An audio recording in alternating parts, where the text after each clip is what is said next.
not okay. This needs to stop now. Hey, come back here. I thought it was E2. What was that? I don't know. Bilbo knocked the white bowl off the... Oh, shit, I forgot how to look back at you if you try to run out. No! Fuck. It tricked me. You know, games kind of do that sometimes.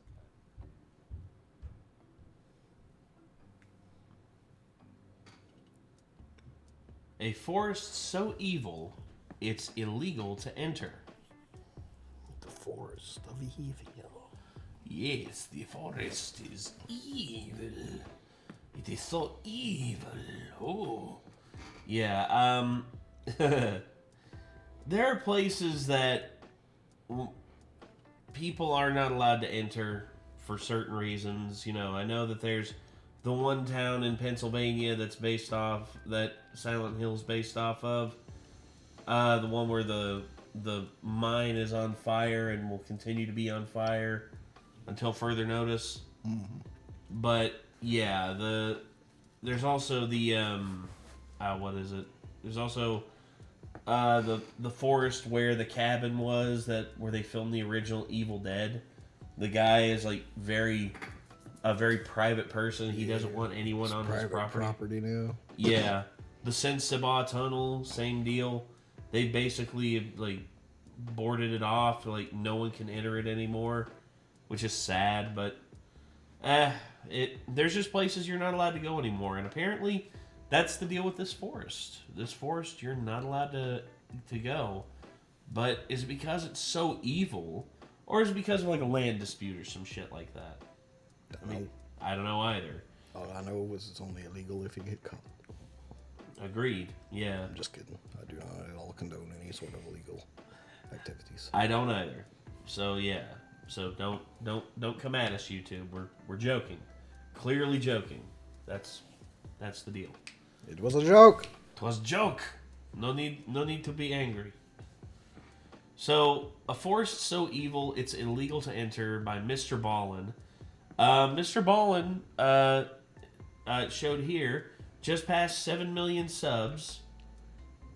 Congrats, Mr. Ballin. Also, dear God, the fact that your channel's grown so much over the last few years is just amazing, and just seeing it happen right in front of us. Like, he's gonna hit 10 million here before too long, and that's just gonna be like insane.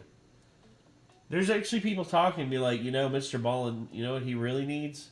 He needs a series on Netflix, or a series on well, I know his podcast just got sponsored by Amazon, and basically he's got one of the biggest podcasts in the world. He's got a successful YouTube channel, a successful TikTok. See, I feel like if they put him on Netflix or something, though, there's going to be like a director that's going to force him to act unnatural, and it's not going to be like he himself telling interesting stories. Yeah. And it's going to take away some of the, like, I don't know, it's the natural feel. Some of what we, like, have come to know about him, like, as a person. Yeah. Like, they're going to make him be all crypt keeper-y and shit. Yeah, well... And like, welcome to the next episode of Mr. Ballin. It's me, Mr. Ballin. They're going to try and make him make shitty puns. Yeah. Like the Crypt Keeper. Like, don't get me wrong. I like the Crypt Keeper. The Crypt Keeper's funny. But... It's just like you don't need to copy old shows. You don't need to be successful. hokey in that regard. It's like, let that be what it was and let this be what it is, like, basically. But, if he gets a Netflix deal, they're going to want to have a say in it and change his creative, like, method, I'm sure. That's how it always goes.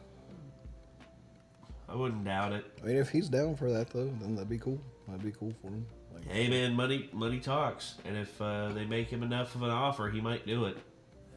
But anyway, we have here a forest so evil, it's illegal to enter by Mr. Ballin. Let's go ahead and check this out. Let's see what kind of frights Mr. Ballin has in store for us. Here we go. I have to start today's video with a disclaimer. Don't go to Dudleytown, Connecticut. This is not a prank, it's not a stunt, it's not clickbait, it's the truth. I'm confident that at the end of this video, there are going to be people that want to go. Don't do it. One, it's illegal to go to Dudleytown, it's private property. And two, as you'll see in today's video, there is a reason why people abandoned Dudleytown. It is not a safe place for people. But before we get into the story about Dudleytown, if you're a fan of the strange, dark, and mysterious delivered in story Doesn't mean I format, can't look then it you up come to on the right Google place Maps, because that's all we do, and we Agreed. upload once a week. Look So at it from if the that's of sky. interest to you, the next time the like button is playing an intense game of online FIFA, wait until they get the lead and then unplug their Wi-Fi. Also, please subscribe to our channel and turn on all notifications so you don't miss any of our weekly uploads. Okay, let's get into today's story. All right.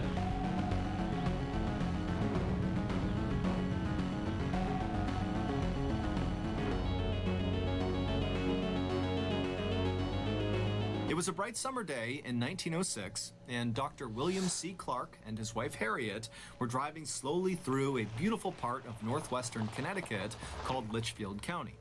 Litchfield is a rural, very hilly area with lots of winding country roads, and the Clarks were there to try to scout out an area to build their second home. The couple lived full-time in New York City, where Dr. Clark was an oncologist, which is a cancer doctor, and he was also a professor at the Columbia College of Physicians and Surgeons. And while the Clarks' lives were very exciting and fulfilling in the city, they were also very hectic and chaotic.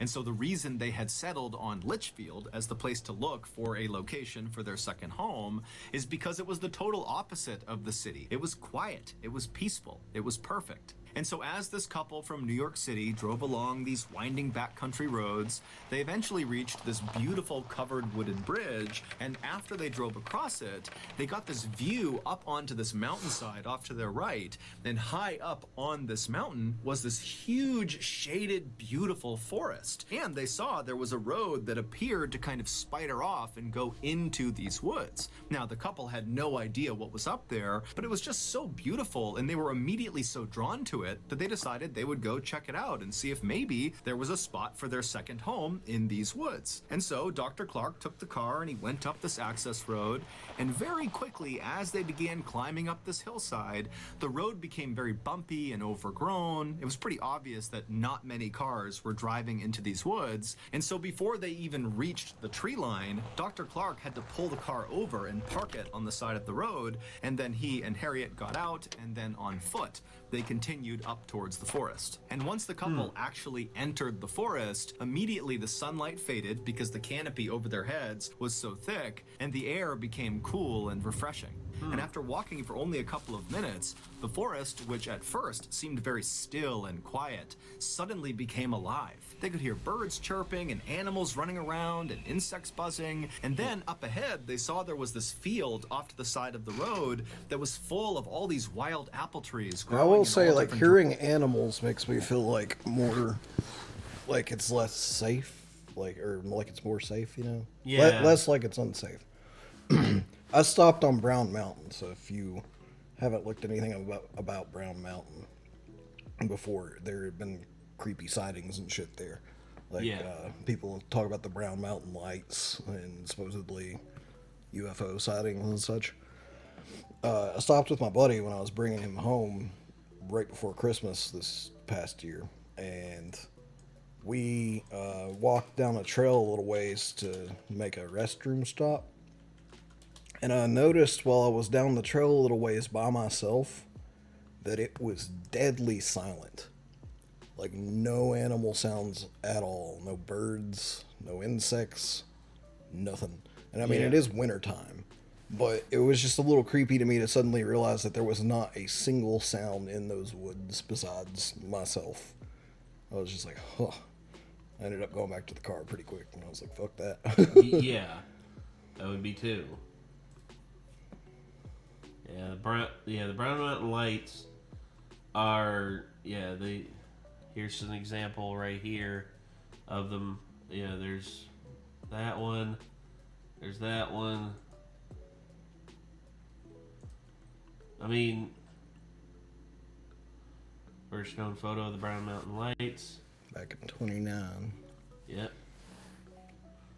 So yeah, this Brown Mountain has some weird shit to it, but I I guess let's keep going and see how bad this one gets. Alrighty. Directions, and as they got closer, they saw there was just a Now, deer back to right full in the screen. middle of the apple trees eating apple. My DMs. Oh, Check shit. out our merch. Shit. Whoopsie. There was just a deer right in the middle of the apple trees eating apples directly off the branches. And then, No. just past all these apple trees, the couple began passing these huge, beautiful patches of roses and lilacs and bright yellow bitter tansy flowers that lined the road. And then before long, the couple was stepping over these babbling brooks, and off in the distance, they could hear the sound of running water like fresh spring water coming down off the mountain. And then, as the sun did begin to poke through the canopy above them, it almost looked like the forest was sparkling. Literally. This forest was sitting on a hillside, and the hillside, which was made up of rock, had mica inside of it. And mica is a kind Micah, of mineral that... what are you Damn it, doing what are you out there, doing in the Micah? dirt? Micah, you know better than to play around in the dirt. Damn it. Caleb, you're down in the comment section. Come and get your brother. You got to do something about this. When sunlight hits it, it almost looks like it's shimmering. And of course, there were the owls. As Dr. Clark and his wife walked farther and farther into this beautiful forest, they heard more and more owls hooting off in the distance. And to the Clarks, this made the forest feel enchanted. Owl's my favorite It was like bird. the owls were personally greeting them. By the time the couple had turned around and begun heading back to their car, they had already made up their mind that they were going to build their second home in that forest. And so, after returning to their home in New York, they promptly put in the paperwork to purchase 1,000 acres inside of that Connecticut forest. And that forest had a name. It was called Dark Entry, and it was named that because it looked like from the outside, the forest was basically dark all the time. There was shade cast on it from mountains nearby, and then also the canopy inside of Dark Entry is exceptionally thick. At one time, there actually had been a town inside of Dark Entry Forest. However, all the people who had lived in that town were now all gone. The only remnants of this town were a couple of crumbling stone walls and a couple of home foundations that were scattered about the Dark Entry Forest floor. The Clarks had seen some of these ruins as they walked along this overgrown path through the forest, but they weren't concerned. Instead, they felt like these ruins actually added some charm to the forest. After the land purchase was finalized, Dr. Clark began looking for local builders in Connecticut who could help him build this second home inside of Dark Entry Forest. But no matter how much money he offered these local Connecticut builders, they all said no. Now, none of them gave a straight answer to Dr. Clark about why they were turning him down, so Dr. Clark just kind of That's a bad assumed sign. that, you know, hey, this project Yeah, is the not locals. huge. It's That's just horror one movie house. stuff. Yeah, that's the locals being in fear of something. It goes back to the Castle Dracula in Transylvania. It's like, why are the Transylvanians so distant and so untrusting of outsiders, and and won't go near the castle? Everyone there knows why. And yeah, it's shit like that always gets me too. And the forest is pretty isolated and hard to get to, and so he thought, probably these builders think it's not worth the effort. But Dr. Clark was not discouraged. He decided he would just build the house himself. After all, he was a very handy, competent guy who had grown up on a farm in New Jersey, and so he knew how to build things. And so, for the next several months, Dr. Clark would travel from New York City to Dark Entry Forest every weekend, and he would build this home. First, he cut down this massive swath of hemlock trees on this one flat patch of his land, and then with all this lumber he had cut down, he built his rustic two-story cabin on this flat part of his land. Damn. And then nearby on this hilltop, there was a freshwater spring at the top, and so he laid piping from the spring into his cabin so they could have fresh water. And then at the bottom of this nearby hill was this brook, and Dr. Clark loved just standing and watching this brook because inside of it were all these trout that would dart all around. And so Dr. Clark built a swimming pool with beautiful mossy embankments right up against this brook so he could sit there and watch the fish. By Thanksgiving of that year, the cabin was done, and so Dr. Clark and his wife Harriet, they stayed at the cabin to celebrate the holiday. And as they were sitting in their swimming pool watching the trout and listening to the owls hoot off in the distance, they both agreed that this second home was like their little piece of heaven. So every summer from there on out, and every major holiday that they could manage it, the Clarks would travel to their home in Dark Entry Forest, and they would swim and hike and relax, and they'd watch the leaves on the mountainside turn from green to bright yellows and oranges and reds. It was perfect. That is, until 1918. That summer, the couple was in their second home in the forest when Dr. Clark was suddenly called back to New York to attend to a medical emergency. Harriet was very upset at the prospect of suddenly being left alone in this cabin in the middle of the forest by herself for who knows how many days. And so when she dropped her husband off at the nearby train platform, she made him promise that he would come back soon. And he said he would. And then Dr. Clark got on the train, it took off, and Harriet just stood there with her arms crossed, watching it as it chugged along off into the distance. From his comfortable seat on that train, Dr. Clark had no idea that his wife was about to endure a nightmare while he was gone. Yeah. We've all been there. Your guests are on their way over to your house for your big New Year's Eve party, and right as they pull into your driveway, you realize you've overnogged your smoked chicken gallbladder eggnog. And so with minutes to spare, you run out of the window, shattering the glass and cutting yourself up badly, and then you jog up to Canada and dive into Baffin Bay, and you jump on top of a narwhal, and after some intense underwater hand-to-flipper combat, you take its horn off its head, and you beat it to death. You take its horn, Jesus and you swim back to land, and you jog back to your house, and you leap in through a different window, shattering the glass. And then after you stand up, you make your way into the kitchen, and you whip up a quick narwhal horn iced soup right as your guests are walking through the front door. Crisis averted, right? Wrong. Smoked chicken gallbladder eggnog and narwhal horn iced soup are both just gross. So your party was doomed either way. But you know what isn't gross?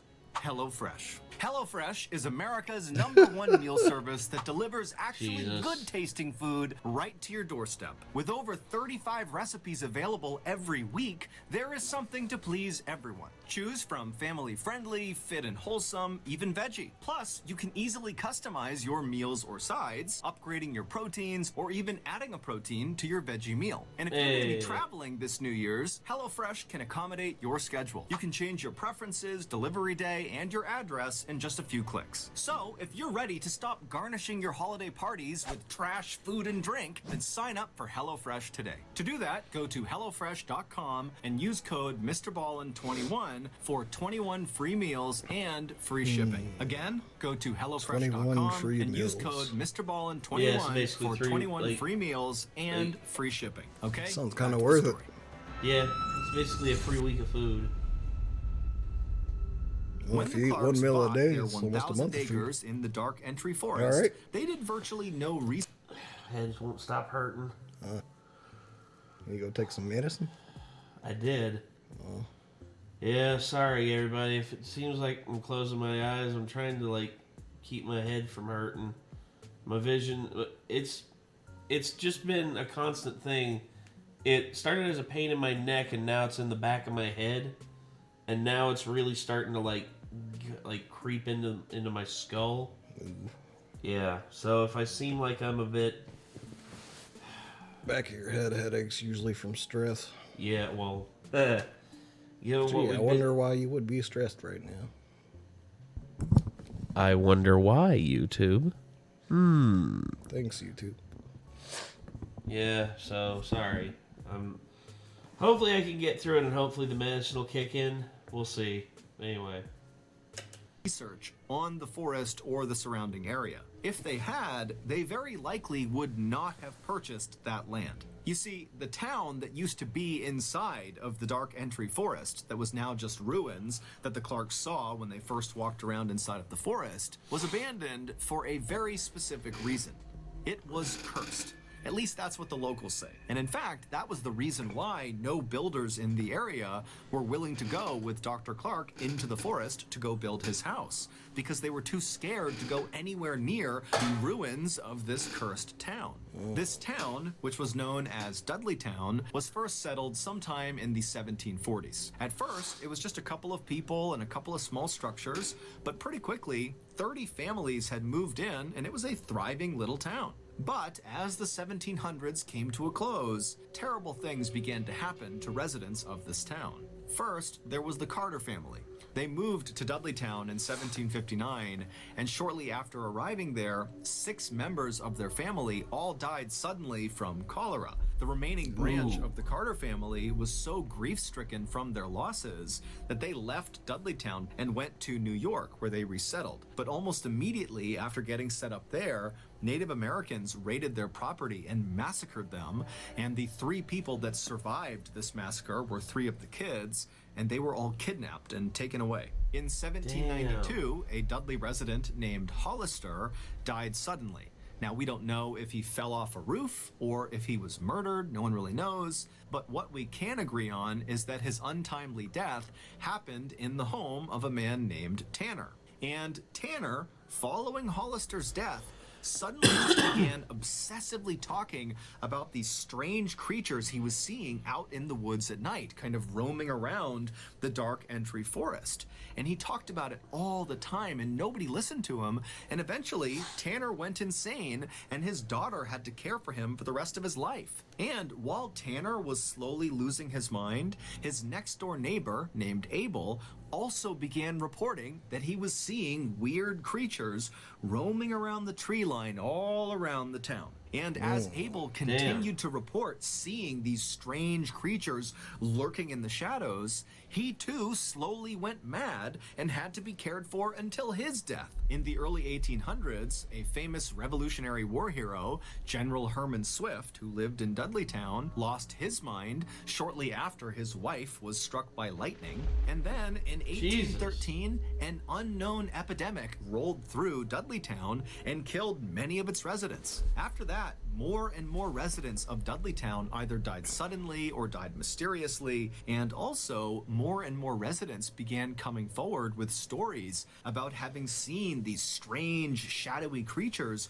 moving around the tree line at night. By about 1900, all the Dudleytown residents had either died or simply just left, abandoning their homes, except for one family, the Brophies. But in quick succession, the Brophy family's sheep all died, then the mother died of tuberculosis, then the 2 sons were accused of theft in a nearby town, and then they just disappeared, leaving one person, John Brophy, the father. But the Brophy family home burned to the ground, and so John, who was overcome with grief, just wandered off into the forest and was never heard from again.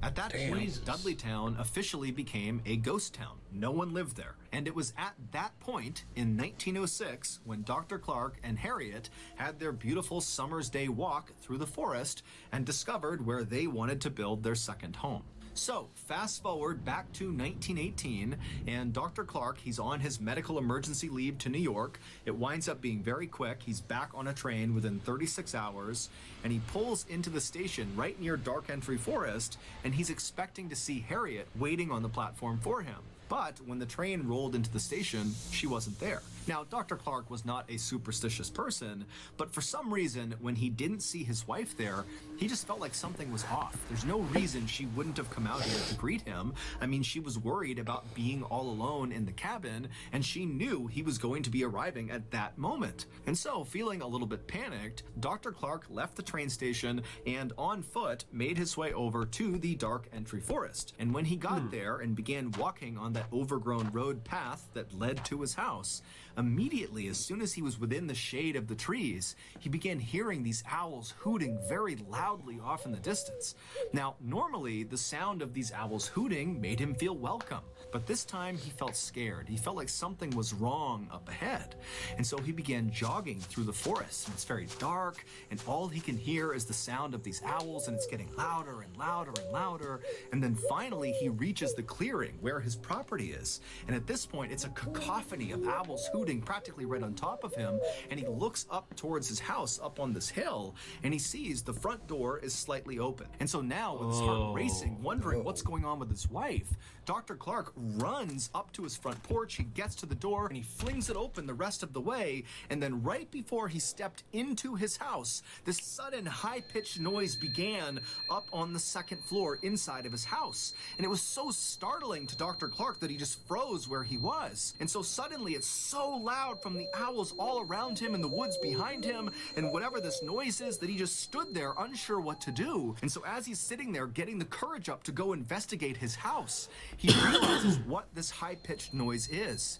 It's the sound of maniacal, insane laughter coming from the second floor. Sensing his wife had to be in danger, the doctor charged up the nearby steps up to the second floor, and he could tell this laughter, this high-pitched laughter, was coming from the master bedroom. And so he ran down the short hallway, he got in front of the closed door that led into the master bedroom, he slowly opened it up, and there, in the back corner of his room, was his wife. She was on the ground, rolled up in a ball, facing the door. Her hands were clenched in fists, her eyes were open and unblinking, and her mouth was open wider than was humanly possible. And as he's staring at his wife, wondering what's going on, he realizes this insane, high-pitched laughter is coming from his wife. But it doesn't even look like it's coming out of her. Her chest is just heaving, her mouth is staying open, and the laughter is just coming out of her. And so the doctor just stood there watching his wife, who's staring directly at his eyes. And finally, he just got so scared, he turned and he ran.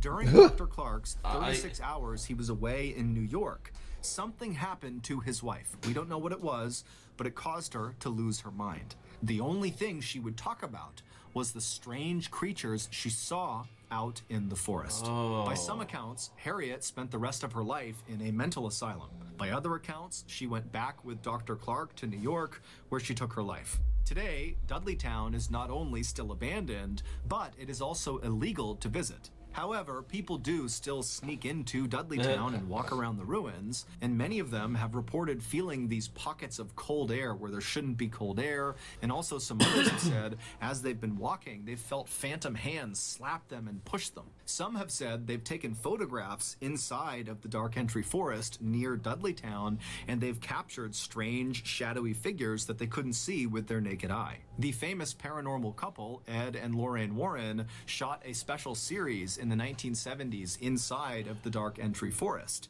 and they declared the area around Dudleytown was demonically possessed. Damn.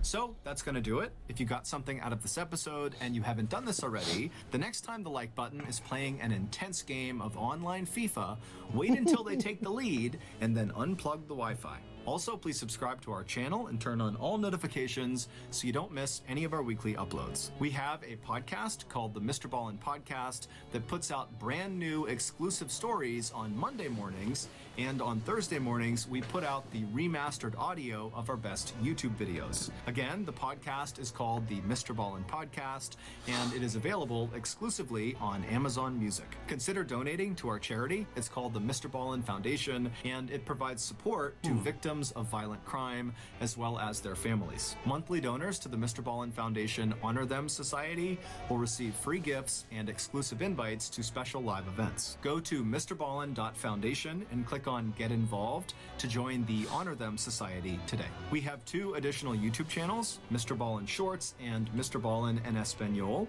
We also post near daily content on Facebook, TikTok, and Snapchat. All of those pages are just called Mr. Ballin. If you want to get in touch with me, please follow me on any major social media platform and then send me a direct message. My username is just @Mr. Ballin, and I really do read the majority of my DMs. Check out our merch at shopmrballin.com, and if you have a story suggestion, please submit it to our subreddit just called Mr. Ballin. It's linked in the description below. So whether I see you on Instagram, Twitter, TikTok, Reddit, YouTube, Facebook, other YouTube channels, the podcast, wherever, just know that I really appreciate your support, and until next time, that's going to do it. See ya. Yeah, it's a good thing for Mr. Ballin that the like button is incapable of retaliation. Because if it was, he like So the stuff he tells you to do to it, it would slap the shit out of somebody for. Yeah, the like button would be staring or standing over top of his bed with a knife in his hand and be like, "Motherfucker, I heard what you said." Yeah, I know what you did to me. Payback time. Yeah, I can see that. So yeah, this... I'm not going to Deadly Town. I don't really have the desire to go to Deadly Town. I mean, it's one of those places where I'm like, dang, like, I kind of do want to go to it, like, because of hearing about what's there, but I'm not going to because you're not allowed to. Yeah. So I'm not big on... You ain't big on breaking the law. Going places you're not supposed to go, like, legally. Yeah. So there's lots of places that I've heard creepy ass shit about that I would like to go that are legal to go to, though. Like, I mean, my number one place that I really want to visit at some point, like, and I honestly question my own sanity for wanting to visit it, but I want to go to, and I've heard back and forth that, like, yes, you can go, yes, you can tour, yes, there's, like, things where you can stay overnight, and then there's, like, other people that are like, no, the public's not allowed to visit it, and stuff like that, but, Alcatraz does do tours. They do, you're not allowed to go there unsupervised. Yeah, which is fine. Like, I just want to go there at some point. I don't know why. Just, well, like, I mean... because it sounds super, super creepy, but I'm just like, if I'm ever gonna The Rock. go to a place and, like, actually see if I,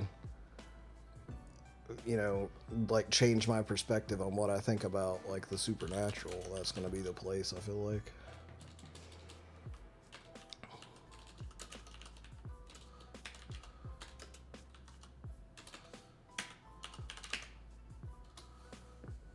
Yeah, Alcatraz was called The Rock for the longest time. Could you imagine Dwayne The Rock Johnson? Like, The Rock on The Rock? Yeah, I think that'd be pretty damn funny. But Alcatraz, that's definitely one that I would say is a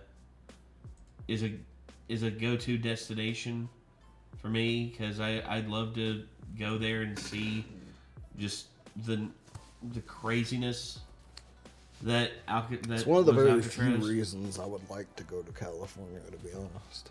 Yeah. Because I don't have any other reasons to want to go there. I found one other one as of yesterday, though. There's a tattoo artist there that I'm just like, damn. Like, if I ever get to go for a long period of time and can book with him ahead of time, I definitely want a tattoo from that dude. So the dude's like some next level stuff. It's like 3-dimensional looking tattoos. Gosh. Yeah, there's reasons why I'd want to go too. And I don't know.